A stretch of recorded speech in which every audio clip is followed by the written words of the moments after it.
Hello, folks, and welcome to this tornado outbreak short summary. I do apologize if I have a little bit of a hoarse or coarse voice throughout this video. I'm recording this back to back to back with the April 1956 and the February 1971 events. So we have this one, a so we have this one, we had the April 56 before that, and then after this one, spoilers, is the February 1971 event.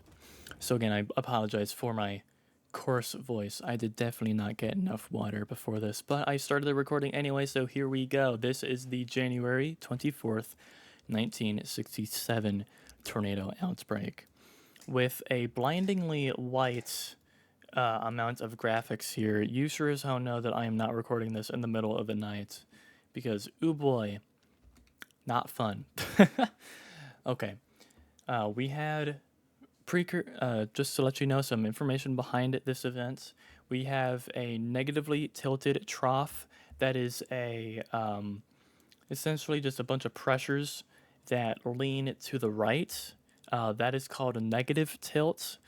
And the other way is, as you can imagine, called positive tilt. There is technically no neutral tilt. I mean, that would probably be really, really hard to find, but in any case, what you just need to know is that usually the more negatively tilted something is aloft, the generally the worse the weather can be expected to become, although this may not always be true, because as always, apologies if you hear my dogs. Weather will happen when the conditions are right. Tornadoes will form when they can, not when nature, they happen when nature decides like the conditions are right, and they happen. If they don't happen, conditions weren't right. If they do, conditions were right. So, pretty easy there. Note how in our tornado map here, we do have a bunch of small tracks, and they might be dots on your screen, but those are numbers attached to each of the tracks. We have a bunch of zeros, we have a bunch of ones and twos, we have a few threes and very few fours. But if you notice, generally make a line from this one down here in Missouri all the way up into Wisconsin, and you kind of see a pattern here that a lot of them appeared to be parts of a tornado family. Tornado families are produced by just one supercell that is recycling and producing more than one tornado. Speaking of tornadoes, we had 30 confirmed tornadoes from this event, with 2 speculated, although those are not added to this list here, and a total of 8 of them would be significant, meaning EF3, I just hit my mic, and above. That is, like I described in April 1956, a rounding up to a whole number. I'll actually round down if it makes sense to, but I have yet to actually have that happen. This is a round up from, I believe it was 26.8%, something like that. Just the 27% is a nice whole number, even though 8 divided by 30 is not 27, because that's not math. It's not how it works, but rounding is how it works. So, again, you will have part of a violent tornado. You will have a percentage of it be violent and a percentage of it not be violent. The moment the tornado touches down, it is not an EF5. It can reach EF5 very quickly, but the percentage before that is still a percentage where that tornado was not violent. So, get what I mean there. Know that this event lasted, according to Wikipedia, less than 9 hours. In fact, 8 hours, 50 minutes. Take that with a grain of salt, if you will. I certainly take it with a quite few big grains of salt. Just because the times just seem to be a little bit off, at least to me. But that aside, this event in total saw the deaths of 7, unfortunately, just under 270 injured, and at least $3 million in damage, as the monetary amounts for our costliest tornado vary by up to 10 million. So I'm not even going to be adding that into this because we do have confirmed monetary amounts, and then it's anywhere from 15 to 25 million with our costliest ones. So we'll get to that when we get there, though, because we first have the east southeast of Queen City, which I do hope they play a lot of Queen, haha. Missouri to the east southeast of Pulaski, Iowa, F4, with a track of 41.4 kilometers long, around. I'm so bad at the bigger number conversions. What, 60 miles? That's so off. I'm sorry.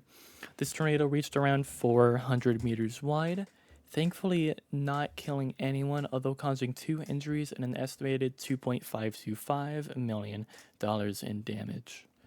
This tornado caused near total destruction. That's a quote from the Wikipedia, just outside of Queen City. At least 24 buildings would be damaged by this tornado here, as well as 5 completely destroyed. This tornado would indeed continue into Iowa, however, it only produced F1 damage there. Our second notable, something of a more interesting one here, the east of Burke to northeast of Mount Carroll, Illinois, F3. With a path length of 11.9 kilometers long, this tornado reached in at under 100 yards wide, around 70 meters, injuring 12 and causing $250,000 worth in damage. Most notably, this tornado destroyed 3 homes on Mount Carroll, which is a relatively steeper bit of terrain there. So doing that on the side of a, let's just call it mountain in Illinois, because let's be real, Illinois don't have mountains. I know because I live here. Trust me, Illinois don't have no mountains. There ain't no Denali up in here. That would be weird if there was. Chicago better be sitting on it. That's what the Sears Tower is. It's Denali. I never knew that. We had a forward speed from this tornado of roughly 40 to 50 miles per hour, which is also really fast. And this tornado would be accompanied by a paralleling F1 that was only 5 kilometers away, surprisingly. So almost twins, although this was confirmed to be part of a different supercell. So these are not twins. There go my dogs. I'm so sorry about that if you hear it. Our third notable, and this is actually going to be our last, this is definitely the one that everyone probably knows from this outbreak. This is the only true notable from this event, if you will. Went from the northeast of Chesterfield to the northeast of Spanish Lake, Missouri, F4, traversing 40 kilometers at a varying width with no maximum from what I found, no consensus on a maximum width, I'll say. This tornado caused 3 deaths and 216 injuries, as well as anywhere from $15 million to $25 million worth in damage. Now, quick disclaimer, this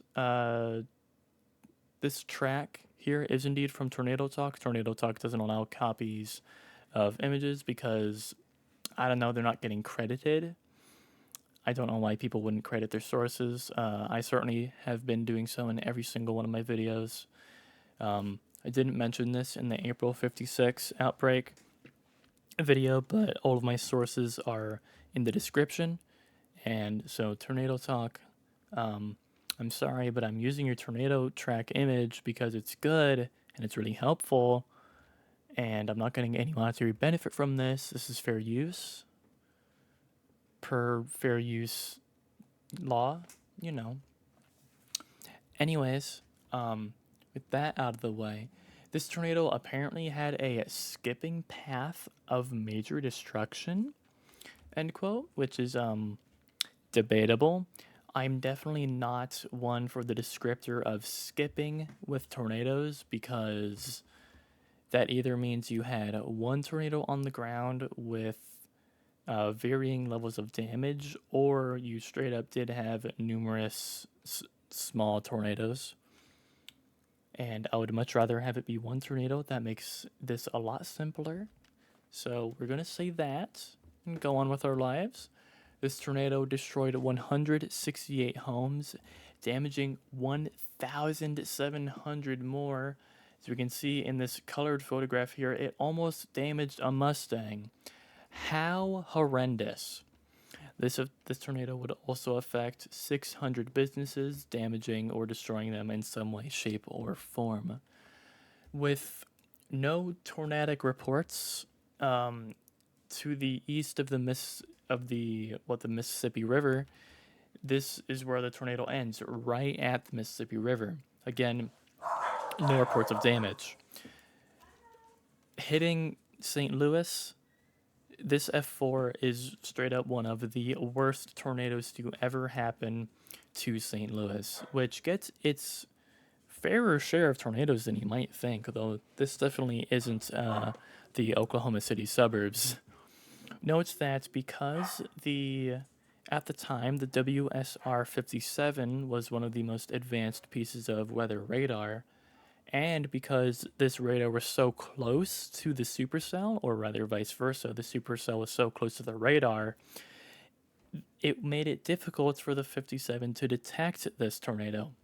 I should have included an image of what the radar scan of a WSR-57 looks like, but definitely as you get much closer to it, you see ground clutter, and if I'm not mistaken, it was also in black and white, not because the color depictions at the time, they are black and white, which makes things very difficult to determine, if there's actually something there or not so close to your radar. Nowadays, Dopplers have a little radar hole because they can't look so far up, but still, it's just, with the proximity to the radar, just made it difficult to detect. With this event happening in January, January is absolutely not a month known for tornadoes. More so February through May, definitely. Even February is a little early, though. This tornado would actually produce the northernmost tornado ever seen at the time in the U.S. in winter. This was an F3 that went from Broadhead to Milton, Wisconsin, actually. A little surprising, definitely, especially for January, because, I mean, look at where our concentrations are by county. Definitely more so in the deep south in Dixie Alley, quote unquote Dixie Alley. And really, it's just unusual to see a outbreak in January be so relatively intense, with this also just being straight up unusual to happen in January in the first place. However, like I mentioned, if the conditions are right, tornadoes will happen. That's as simple as it gets. And with that, folks, that is all that I have on this event that happened in January of 1967. I hope that you all learned something from this video just as much as I did while researching it.